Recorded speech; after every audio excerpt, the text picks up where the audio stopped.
Neelima Telangana cabinet రోజు భేటీ కాబోతుంది. అత్యంత ప్రతిష్టాత్మకమైన లోక్సభ ఎన్నికల ముంగిట కేబినెట్ సమావేశంలో ఎట్లాంటి నిర్ణయాలు తీసుకుంటారు ఏంటనేది అయితే ఒక ఆతృతనైతే ఎదురైన పరిస్థితి కనిపిస్తోంది. సెక్రటరియట్ లో 6వ అంతస్తులో ఉన్నటువంటి బ్లాక్ లో ఈ రోజు 12 గంటలకు రేవంత్ రెడ్డి అధ్యక్షతన కేబినెట్ సమావేశం జరుగుతోంది. గతంలో ఏదైతే లోక్సభ ఎన్నికల అసెంబ్లీ ఎన్నికల తర్వాత జరిగిన కాంగ్రెస్ పార్టీ అధికారంలోకి వచ్చిన తర్వాత జరిగిన కేబినెట్ లో అంటే పూర్తిగా బడ్జెట్ కు సంబంధించే సమావేశం జరిగింది. ఈసారి కేబినెట్ లో ఎట్లాంటి నిర్ణయాలు తీసుకుంటారనేది మాత్రం చాలా ఆసక్తి నెలకొంది. రైట్, మేనిఫెస్టోలో ఉన్న అంశాలే కాదు, మేనిఫెస్టోలో లేనివి కూడా తీర్చడానికి రేవంత్ రెడ్డి సిద్ధమయ్యారని చెప్పొచ్చు. దీనికి సంబంధించి కూడా మొత్తం కేబినెట్ లో ఈ రోజు చర్చకు వచ్చే అవకాశాలు అయితే కనిపిస్తున్నాయి. ఇక అత్యంత ప్రతిష్టాత్మకమైన లోక్సభ ఎన్నికల ముంగిట రాష్ట్ర మంత్రివర్గ సమావేశం ఇవాళ జరగనుంది.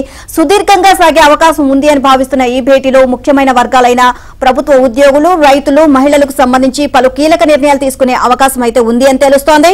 సచివాలయం 6వ అంతస్తులోని కేబినెట్ మీటింగ్ లో హాల్లో సీఎం రేవంత్ రెడ్డి అధ్యక్షతన మధ్యాహ్నం 12 గంటలకు సమావేశం ప్రారంభం కానుంది. ఇక అసెంబ్లీ బడ్జెట్ సమావేశాలకు ముందు కేబినెట్ సమావేశం జరిగినా ప్రధానంగా బడ్జెట్ కు ఆమోదం తెలపడానికే నిర్వహించారు.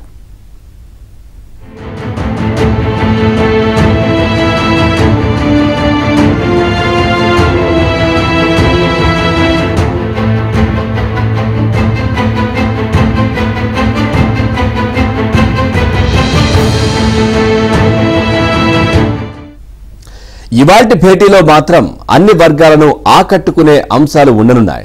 సమావేశం అనంతరం పరేడ్ గ్రౌండ్ లో 1,00,000 మంది స్వయం సహాయక బృందాల మహిళలతో ఏర్పాటు చేసిన సదస్సులో వడ్డీ లేని రుణాలిచ్చే విషయాన్ని సీఎం రేవంత్ ప్రకటించే అవకాశం ఉంది.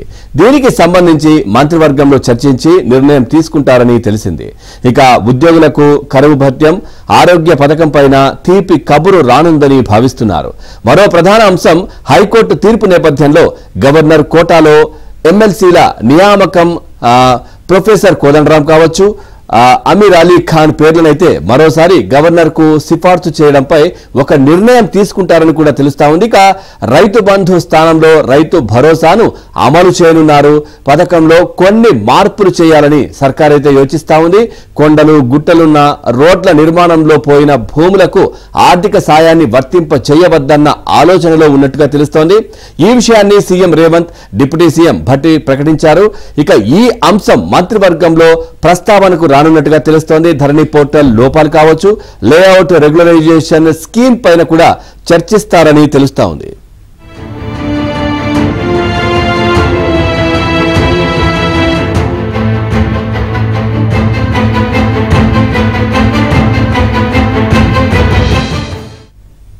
కాళేశ్వరం ఎత్తిపోతల్లో అన్ని కంపోనెంట్లపై హైకోర్టు లేదా సుప్రీంకోర్టు మాజీ న్యాయమూర్తి నేతృత్వంలో విచారణ చేపట్టే అంశంపై మంత్రివర్గ సమావేశంలో నిర్ణయం తీసుకోనున్నారు. సిట్టింగ్ జడ్జితో విచారణ చేపట్టాలి అని ప్రభుత్వం హైకోర్టుకు లేఖ రాయగా కోర్టు నిరాకరించింది. దీంతో హైకోర్టు లేదా సుప్రీంకోర్టు మాజీ న్యాయమూర్తితో విచారణ జరిపించడంపై స్పష్టత ఇవ్వనున్నారు. 15 అంశాలతో విచారణ విధి విధానాలు రూపొందించినట్లు సమాచారం. ఇక ప్రాజెక్టులోని అన్ని కాంపోనెంట్లపై కాగ్ నివేదికతో పాటు విజిలెన్స్ మధ్యంతర నివేదికలు, మేడిగడ్డ, అన్నారం, సుందెళ్ల బ్యారేజీల వైఫల్యాలపై జాతీయ డ్యామ్ సేఫ్టీ అథారిటీ ఇచ్చిన ప్రాథమిక నివేదికల ఆధారంగా విచారణ విధి విధానాలు సిద్ధం చేశారు.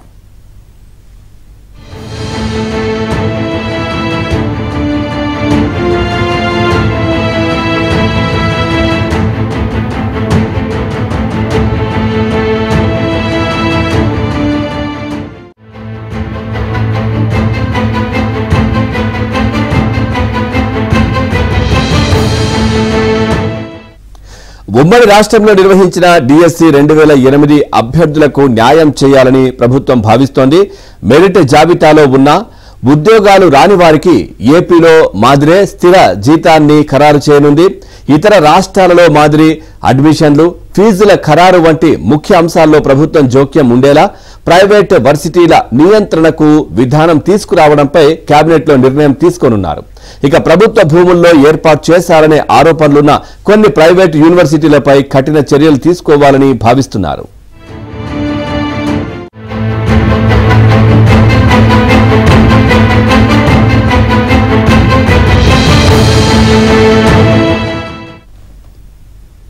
ప్రతిష్టాత్మకంగా తలపెట్టిన నారాయణపేట కొడంగల్ ఎత్తిపోతల నిర్మాణాన్ని మంత్రివర్గం ఆమోదించే అవకాశాలు ఉన్నాయి. పథకంలో అవసరమైన చోట్ల సొరంగాలకు బదులు ప్రెషర్ మెయిన్ ను ఏర్పాటు చేయనున్నారు. పనుల్లో వేగం పెంచేందుకే ఈ విధంగా చేయనున్నట్లు తెలుస్తోంది. మక్తల్, నారాయణపేట, కొడంగల్ నియోజకవర్గాల్లో 1,00,000 ఎకరాలకు నీరు అందించేలా 2,945.59 కోట్లతో ఈ ఎత్తిపోతలకు ప్రభుత్వం గత నెలలో పాలనాపరమైన అనుమతి ఇచ్చింది. నిర్మాణంలో భాగంగా బ్యారేజీల మధ్య నీటి తరలింపునకు తొలుత సొరంగాలను ప్రతిపాదించారు. ఇది సంక్లిష్టతతో కూడుకున్న అంశం కావడం, భూసేకరణతో ముడిపడి ఉండడంతో ప్రత్యామ్నాయంగా ప్రెషర్ మెయిన్ ను ఎంచుకున్నట్లు సమాచారం. ఇక దీంతో నిర్మాణం వ్యయం 500 కోట్ల రూపాయల మేర పెరగనుంది.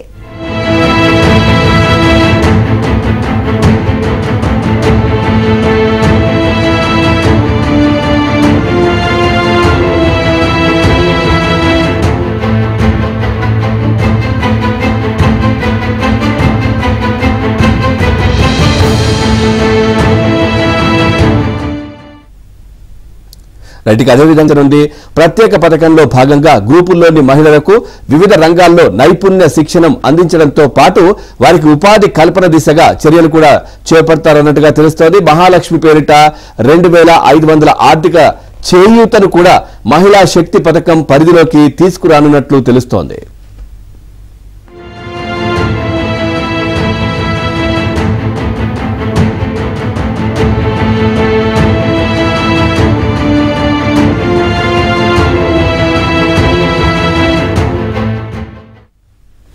తెలంగాణ మహిళా శక్తి పథకాన్ని మంగళవారం సికింద్రాబాద్ పరేడ్ గ్రౌండ్స్ లో 1,00,000 మంది మహిళలతో నిర్వహించే సభ సాక్షిగా సీఎం రేవంత్ రెడ్డి ప్రారంభించనున్నారు. వడ్డీ లేని రుణాల పథకం అమలు చేయకపోవడంతో 3,750 కోట్ల మేర బకాయిలు పేరుకుపోయాయి. ఈ మొత్తాన్ని ప్రస్తుత ప్రభుత్వం ఎస్హెచ్జీ గ్రూపులకు చెల్లించనుంది. మహిళలు ఇబ్బంది పడకుండా ఉండేలా ప్రతి 6 నెలలకోసారి వడ్డీ సొమ్ము చెల్లించేందుకు ప్రభుత్వం కార్యాచరణ చేపట్టింది. వడ్డీ లేని రుణాలు అందజేతలో భాగంగా తొలి ఏడాది 5,000 గ్రామాలకు 5,000 కోట్ల రుణాలు అందించనున్నట్లు సర్కార్ పేర్కొంది. మహిళలకు వివిధ రంగాల్లో నైపుణ్య శిక్షణ ఇవ్వడంతో పాటు వారికి ఉపాధి కల్పించేలా సంబంధిత శాఖ ద్వారా దృష్టి సారించారు. ఎస్హెచ్జీ సభ్యులు తయారు చేసే ఉత్పత్తులకు ప్రత్యేక బ్రాండింగ్ ఏర్పాటు చేసేలా రాష్ట్ర ప్రభుత్వం కసరత్తు చేస్తోంది.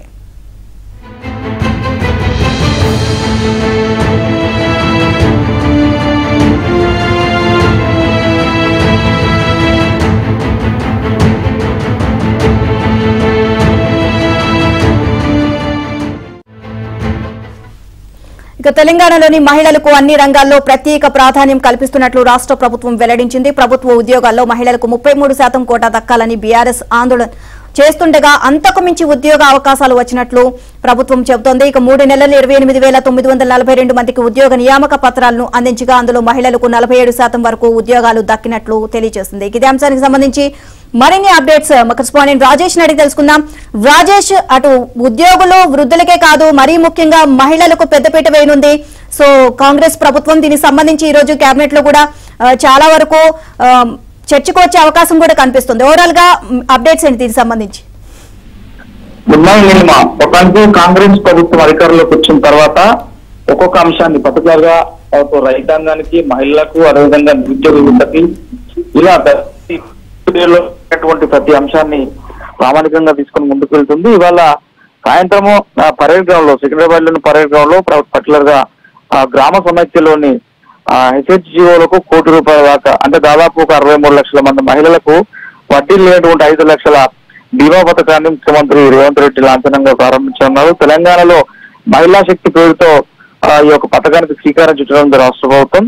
దీన్ని అఫీషియల్ గా ఇవాళ సాయంత్రము అనౌన్స్ చేయనున్నారు, ప్రారంభించనున్నారు సీఎం రేవంత్ రెడ్డి. ఎందుకంటే మహిళా సాధికారత ప్రామాణికంగా కాంగ్రెస్ ప్రభుత్వం ముందుకెళ్తుంది. ఇప్పటికే మహిళలకు సంబంధించిన విషయంలో అనేక స్కీమ్లని అమలు చేసినటువంటి కాంగ్రెస్ ప్రభుత్వం తాజాగా వడ్డీ లేని రుణాలతో 1 కోటి రూపాయల దాకా యొక్క రుణాలు అందించడం ద్వారా రాష్ట్ర వ్యాప్తంగా ఉన్నటువంటి చిన్న చిన్నగా దాదాపు 70 లక్షల మంది మహిళలకి ఒక స్కీమ్ ద్వారా లబ్ధి చేకూరేటువంటి అవకాశం కనిపిస్తోంది. దీంతో పాటుగా ఇవాళ కేబినెట్ సమావేశం ఉంది. మంత్రివర్గ సమావేశంలో చాలా అంశాలపైన రాష్ట్ర ప్రభుత్వం నిర్ణయం తీసుకుంది. మధ్యాహ్నం ప్రారంభంగా ఉన్నటువంటి యొక్క మంత్రివర్గ సమావేశం పైన సర్వత్రా ఆసక్తి నెలకొంది. ఉద్యోగుల డిఏతో పాటు ఆరోగ్య బీమా పథకం పైన కూడా తీపి కవర్ అందించే అవకాశం కనిపిస్తోంది. ఎస్బీఎస్ లకు వడ్డీ లేని రుణాలపైన ఇందాక మనం చెప్పుకున్నట్టుగా వాటిపైన నిర్ణయంతో పాటుగా కోదండరాంతో పాటు అమలుపైన ఇద్దరికి కూడా గవర్నర్ కోట ఎమ్మెల్సీ నిర్ణయం తీసుకుంది గతంలో రాష్ట్ర ప్రభుత్వం. కాబట్టి ఈ అంశంపై మరోసారి నిర్ణయం తీసుకొని కేబినెట్ ఆమోదం తెలిపిన అనంతరం మరోసారి గవర్నర్ కు సిఫారసు చేసే అవకాశం ఉన్నట్టు కూడా సమాచారం అందుతుంది. దాంతో పాటుగా రైతు భరోసాపై కూడా ఇవాళ ప్రధానంగా చర్చ జరిగే అవకాశం ఉన్నట్టు తెలుస్తుంది. 2008 డిఎస్సీ అభ్యర్థులకు న్యాయం చేయాలని చెప్పేసి రాష్ట్ర ప్రభుత్వం భావిస్తూ ఉంది. గతంలో ఈ 2008 డిఎస్సీ లో ఉన్నటువంటి ఎవరైతే క్యాండిడేట్స్ ఉన్నారో వీళ్ళు చాలా సార్లు రేవంత్ రెడ్డిని పర్సనల్ గా కలిశారు, తమ బాధను వెలిపించుకోవడానికి ప్రయత్నం చేశారు, రిప్రజెంటేషన్స్ కూడా ఇచ్చారు. కాబట్టి దీనిపైన ఇవాళ నిర్ణయం తీసుకుని ఒక ఫైనల్ కాల్కులేట్ వచ్చే అవకాశం ఉంటుంది మంత్రివర్గ సమావేశం. ఇక కాళేశ్వరంపై విచారణకు నిర్ణయం పైన కూడా గతంలో రాష్ట్ర ప్రభుత్వం చాలా స్పష్టంగా అనౌన్స్ చేసింది. కాబట్టి ఇవాళ కాళేశ్వరం ప్రాజెక్టు పైనటువంటి వ్యయం, అందులో బాధితులు, మేడిగడ్డ, అన్నారం, సింధిల్ల వ్యారధిలో ఉన్నటువంటి ఇబ్బందులు, తద్వారా రైతాంగం ఎదుర్కొంటున్నటువంటి సమస్యలపైన మంత్రివర్గ సమావేశంలో చర్చించి ఫైనల్ గా రాష్ట్ర రైతాంగానికి రాష్ట్ర ప్రభుత్వం ఏం చేయబోతున్నటువంటి అంశంపైన కూడా మంత్రివర్గ సమావేశం వల్ల చర్చించి ఒక నిర్ణయం తీసుకునేటువంటి అవకాశం ఉంటుంది. నీలిమ. Thank you Rajesh.